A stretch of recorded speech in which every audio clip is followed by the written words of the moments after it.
नमस्कार भक्तजनों, मेरे चैनल रीड विद पैशन में आपका बहुत बहुत स्वागत है। ज्ञान और धर्म से जुड़ी हुई कहानियां सुनने के लिए प्लीज सब्सक्राइब मान चैनल। आज हम ऐसे ही एक धार्मिक कहानी सुनेंगे। कहानी का नाम है सबसे बड़ा पुण्य। एक राजा बहुत बड़ा प्रजापालक था, हमेशा प्रजा के हित में प्रयत्नशील रहता था।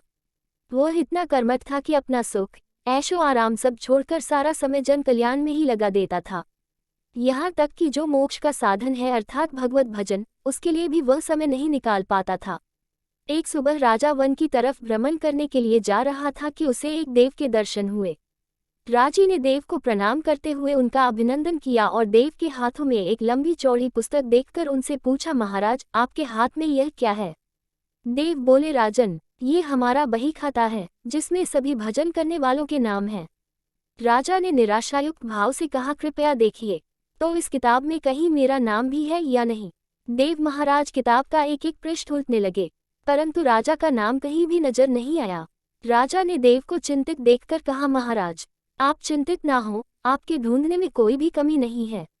वास्तव में ये मेरा दुर्भाग्य है कि मैं भजन कीर्तन के लिए समय नहीं निकाल पाता और इसीलिए मेरा नाम यहाँ नहीं है।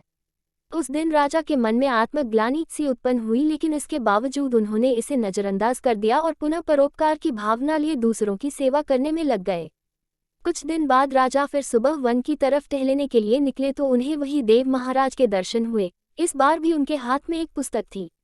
इस पुस्तक के रंग और आकार में बहुत भेद था, पहली वाली से काफी छोटी भी थी। और ये राजा ने फिर उन्हें प्रणाम करते हुए पूछा, महाराज आज कौन सा बहीखाता आपने हाथों में लिया हुआ है? देव ने कहा, राजन आज के बहीखाते में उन लोगों का नाम लिखा है जो ईश्वर को सबसे अधिक प्रिय है। राजा ने कहा, कितने भाग्यशाली होंगे वे लोग, निश्चित ही वे दिन रात भगवत भजन में लीन रहते होंगे।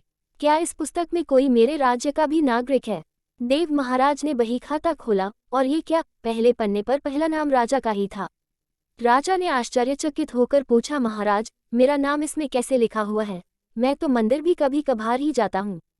देव ने कहा, राजन इसमें आश्चर्य की क्या बात है? जो लोग निष्काम होकर संसार की सेवा करते हैं, जो लोग संसार के उपकार में अपना जीवन अर्पण करते हैं, जो लोग मुक्ति का लोभ भी त्याग कर प्रभु के निर्बल संतानों की सेवा सहायता में अपना योगदान देते हैं, उन त्यागी महापुरुषों का भजन स्वयं ईश्वर करता है। ऐ राजन तू मत पछता कि तू पूजा पाठ नहीं करता, लोगों की सेवा कर, तू असल में भगवान की ही पूजा करता है।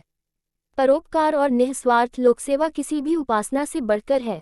देव ने वेदों का उदाहरण देते हुए कहा, कुर्वन्ने वे कर्माणि जिजीविषेच्छः समाहेवान्त्वापनानि तो अस्ति व कर्म लिप्यते नरे। अर्थात कर्म करते हुए 100 वर्ष जीने की इच्छा करो तो कर्मबंधन में लिप्त हो जाओगे। राजन भगवान दीन दयालु हैं, उन्हें खुशामद नहीं बल्कि आचरण भाता है। सच्ची भक्ति तो यही है कि परोपकार करो, दीन दुखियों का हित साधन करो, अनाथ विधवा किसान व निर्धन जो अत्याचारियों से सताए जाते हैं, इनकी यथाशक्ति सहायता और सेवा करो, और यही परम भक्ति है। राजा को आज देव के माध्यम से बहुत बड़ा ज्ञान मिल चुका था और अब राजा भी समझ गया कि परोपकार से बड़ा कुछ भी नहीं, और जो परोपकार करते हैं वही भगवान के सबसे प्रिय होते हैं।